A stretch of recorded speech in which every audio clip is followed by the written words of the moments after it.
வணக்கம். இன்றைக்கி நம்ம கிச்சனில் கல்யாண ரசம் செய்ய போகிறோம். அதுக்கு இப்போ நான் ஒரு பாத்திரத்தில் எண்ணெய் ஆட் பண்ணிக்கிறேன். ஒரு டேபிள் ஸ்பூன் எண்ணெய் ஊற்றிருக்கேன். எண்ணெய் ஹீட் ஆகிடுச்சு. இப்போ நான் இது கூட கடுகு உளுந்து ஆட் பண்ணியிருக்கேன். கடுகு உளுந்து நல்லா பொரிஞ்சிருச்சு. இது கூட இப்போ நான் 3 காய்ந்த மிளகாய் ஆட் பண்ணிக்கிறேன். அடுத்து 1 டீஸ்பூன் மஞ்சத்தூள் ஆட் பண்ணிடலாம். இப்போ நான் இது கூட 2 தக்காளி கட் பண்ணதை ஆட் பண்ணிக்கிறேன். ஆட் பண்ணிவிட்டு தக்காளியை நல்லா வதக்கிடலாம். எல்லாத்தையுமே சேர்த்து நல்லா மிக்ஸ் பண்ணி இப்போது ரசத்துக்கு தேவையான அளவு உப்பு ஆட் பண்ணிடலாம். உப்பு ஆட் பண்ணிவிட்டு தக்காளி நல்லா வதக்கிடலாம். இப்போ ஒரு 5 மினிட்ஸ் இதை நம்ம மூடி வச்சிடலாம். இப்போது 5 மினிட்ஸ் ஆயிடுச்சு. நம்ம ஓப்பன் பண்ணிடலாம். நமக்கு இப்போ நல்லா தக்காளி குக் ஆயிடுச்சு.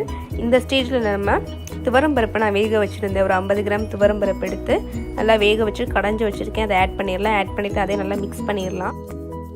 இப்போ நான் இது கூட 1 கப் தண்ணீர் ஆட் பண்ணிக்க போகிறேன். தண்ணீரை ஆட் பண்ணிவிட்டு நல்லா மிக்ஸ் பண்ணிடுங்க. மிக்ஸ் பண்ணிவிட்டு இதை ஒரு 5 மினிட்ஸ் மீடியம் ஃப்ளேமில் மூடி வச்சுருங்க.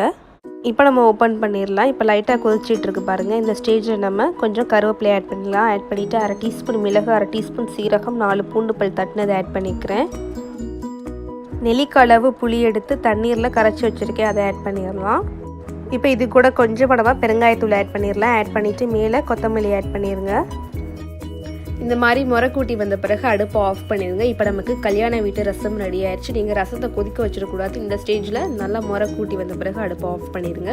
ரொம்ப சிம்பிள் அண்ட் ஈஸி தான். கண்டிப்பாக வீட்டில் ட்ரை பண்ணி பாருங்கள். ரொம்ப டேஸ்ட்டாக இருக்கும். ட்ரை பண்ணி பார்த்துட்டு எப்படி இருக்குது அப்படின்னு சொல்லிட்டு கமெண்ட் செக்ஷனில் ஷேர் பண்ணுங்கள்.